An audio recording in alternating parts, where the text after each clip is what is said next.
serious cutbacks in the services, that the implementation of extended hours will be properly resourced. Management must understand that we are not interested in providing them with a band-aid service which allows them to boast of a service which in reality lacks substance. The concept of community care has been with us for many years. All of us who have worked in the mental health services are delighted to support its ideals. Institutional care resulted in the warehousing of people, though it also provided asylum and safety. Lack of investment led to poor conditions, and indeed this continues today in some of what remains of the old institutions. However, the blight of underinvestment also infects our community services.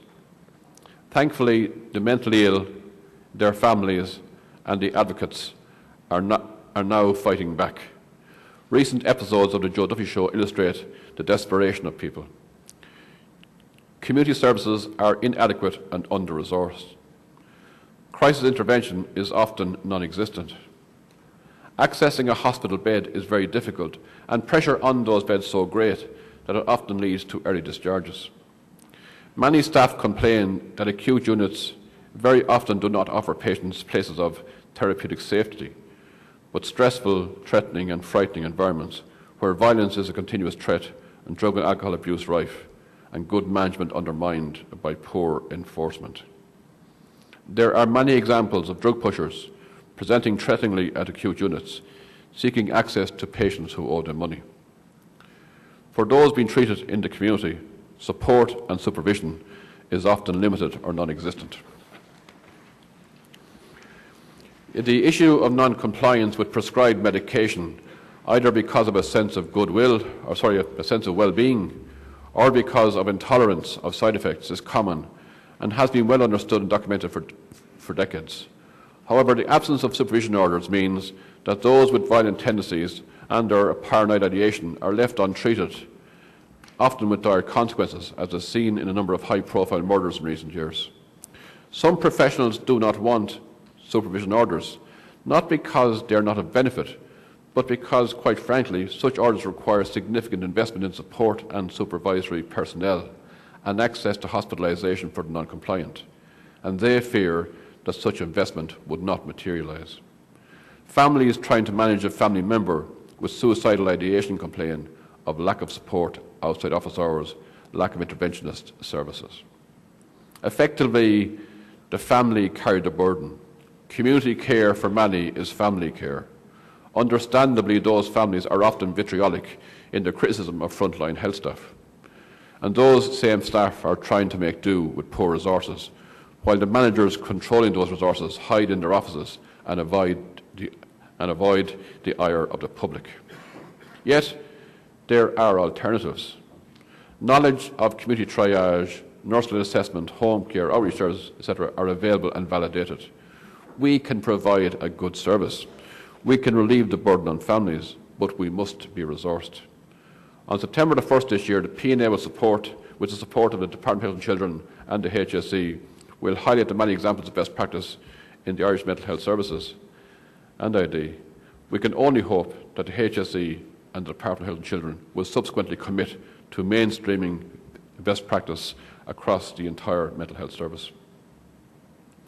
In recent years, the PNA has been in the vanguard of the European nursing organisations, pursuing the ideal of a pan-European representative organisation for psychiatric nurses.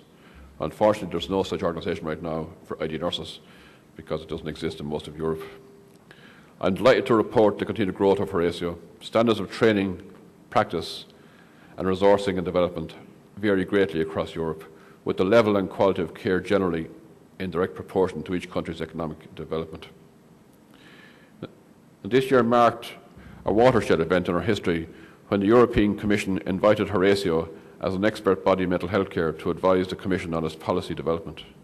Our Secretary-General-designate, Mr. Roland van der Sant, and Mr. Martin Ward, Chairman of the expert panel, attended the Commission consultation process in Luxembourg in February, made a formal submission re adolescent mental health and suicide, and will attend the next stage of consultation in Brussels on June 13th.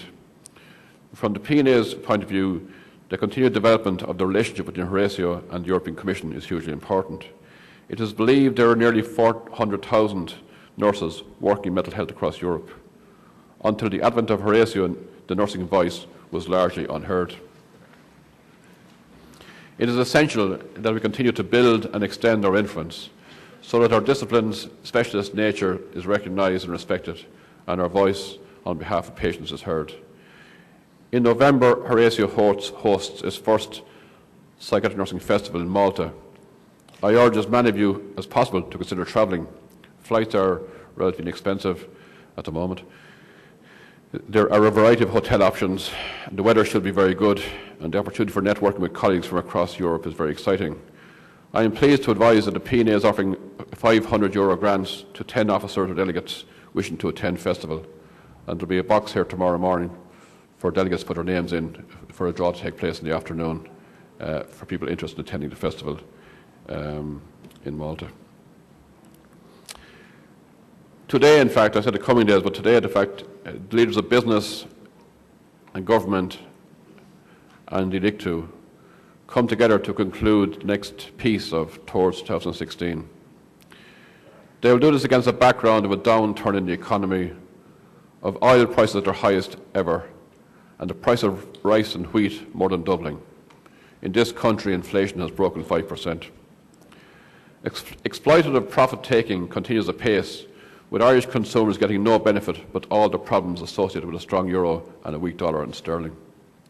The captains of industry demand pay restraint.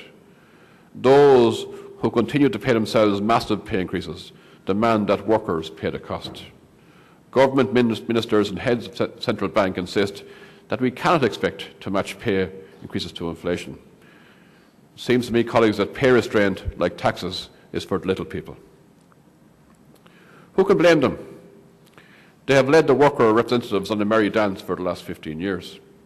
There was a time when national wage agreements provided cost of living increases. In recent years, those increases had to be earned by more and more concessions of workers' rights. Indeed, colleagues, there was a time when productivity and efficiency measures earned workers additional pay increases or benefits, but not anymore. It is not acceptable that government ministers call for pay restraint as they and their colleagues and the higher civil servants line up for their massive pay increases. It seems the philosophy is do as I say, not as I do. Nurses are the most responsible of public servants. We too understand the challenge of the low-wage economies of Eastern Europe, China and South America. We also understand the dangers of fueling inflation and the cycle of adding to increasing costs. But we also understand double standards. We also see through the massive profit-taking of the Celtic Tiger years, the creation of tribunal millionaires, the escalation of resort-eating quangos and consultancies, the enriching of the political elite and landowners, and we shout stop. Workers alone cannot be expected to carry the cost or the cross of financial stringency.